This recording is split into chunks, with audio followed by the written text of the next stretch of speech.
David Jenkins had always been fascinated with space.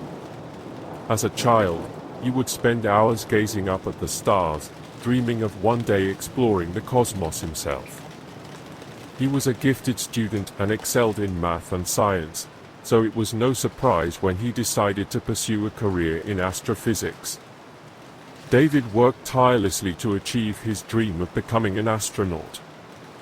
He was a dedicated and disciplined student, and he impressed his professors with his intelligence and his drive. He spent countless hours studying and training, preparing himself for the rigors of space travel. When the opportunity arose for him to go on a solo mission to explore the outer reaches of the galaxy, he jumped at the chance. He was confident in his abilities, and he knew that this mission would be the culmination of everything he had worked for. For the first few days of his mission, everything went smoothly. He marveled at the beauty of the cosmos, gazed in awe at the swirling clouds of gas and dust, and felt a sense of wonder as he looked out at the endless expanse of space. But then, something went wrong. A sudden surge of energy from a nearby star caused his ship's systems to malfunction. His communications equipment was disabled, and he found himself drifting farther and farther away from Earth with no way to call for help. David tried to stay calm.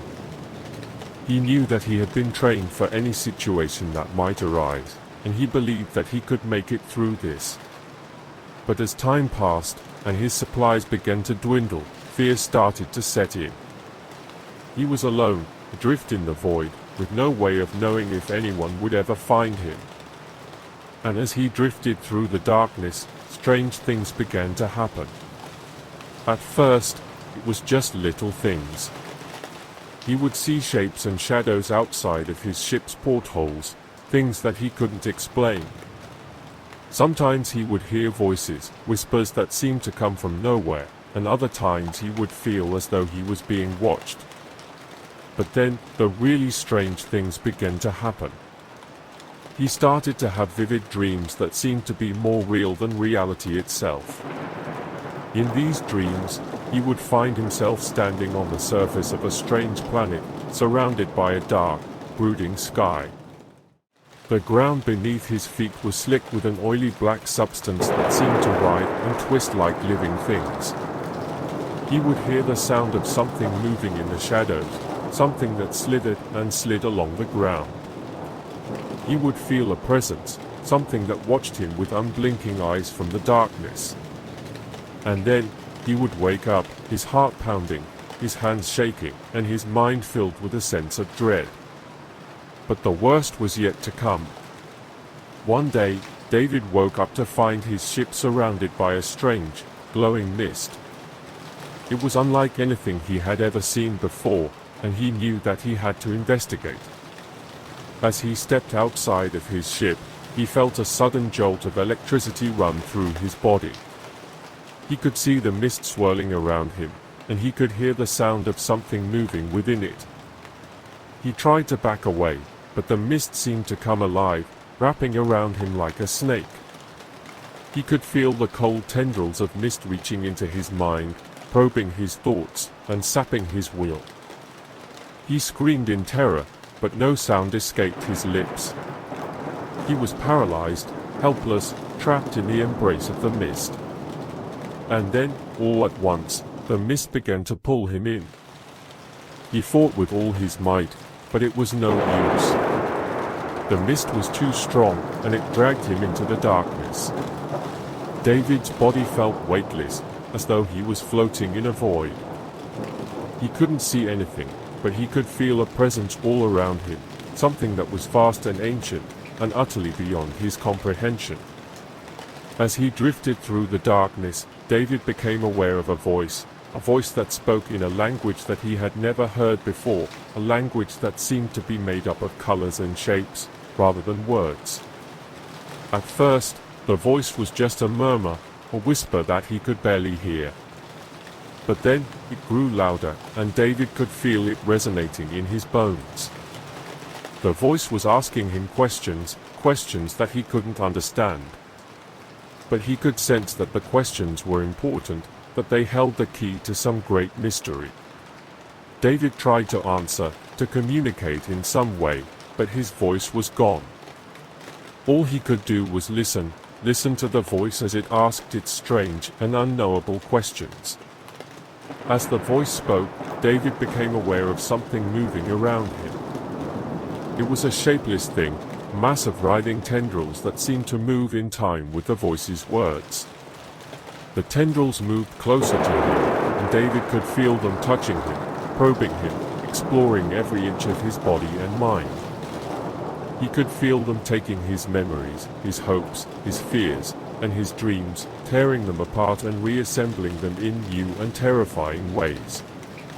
David tried to resist, to hold on to his sense of self, but it was no use.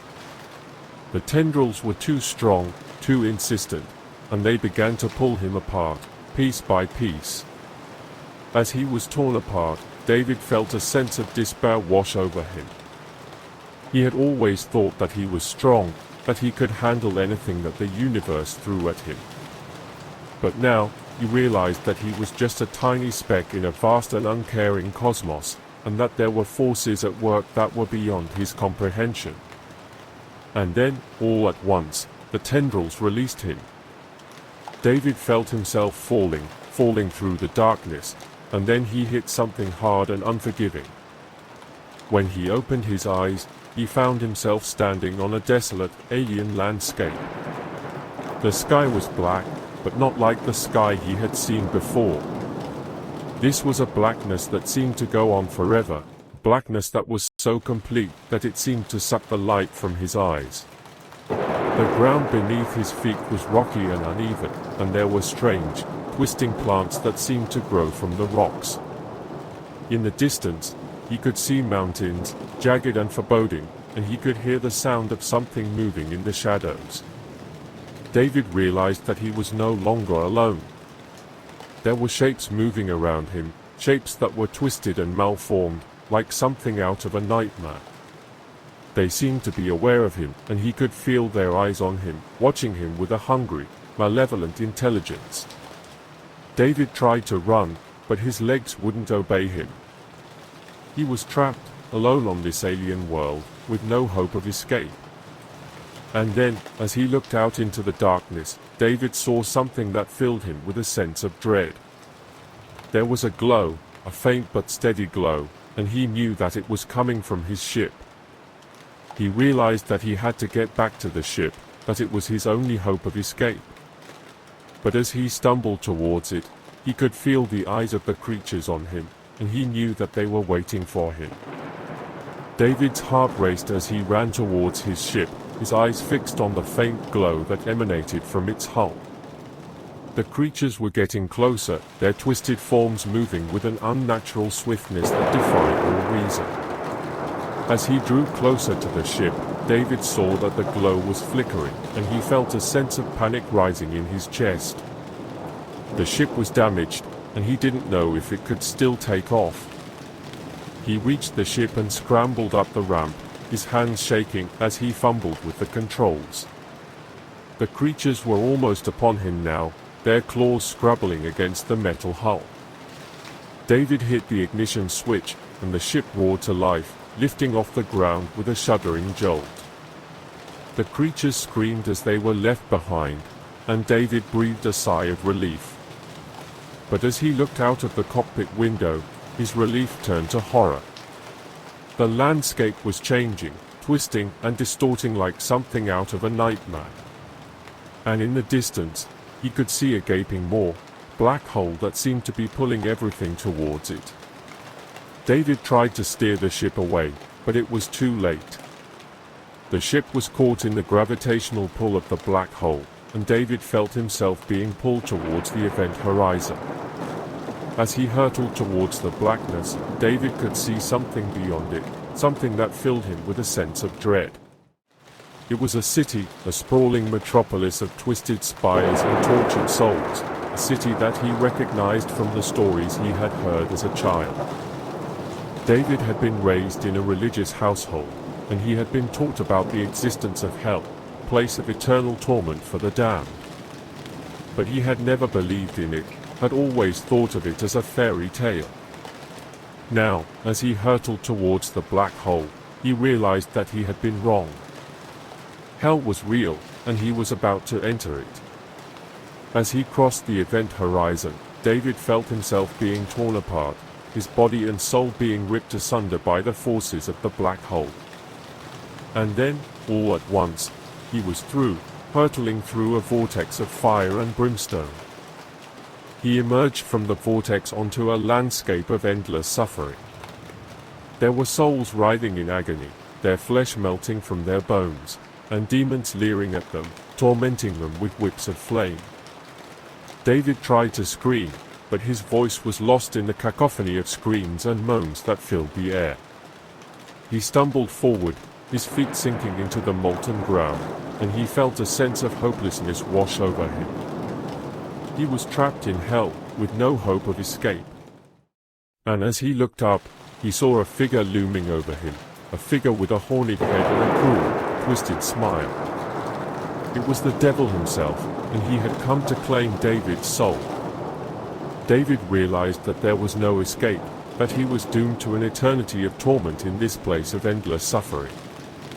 And as the devil reached out to take him, David screamed, a scream that echoed across the landscape of hell, a scream that would haunt the nightmares of anyone who heard it.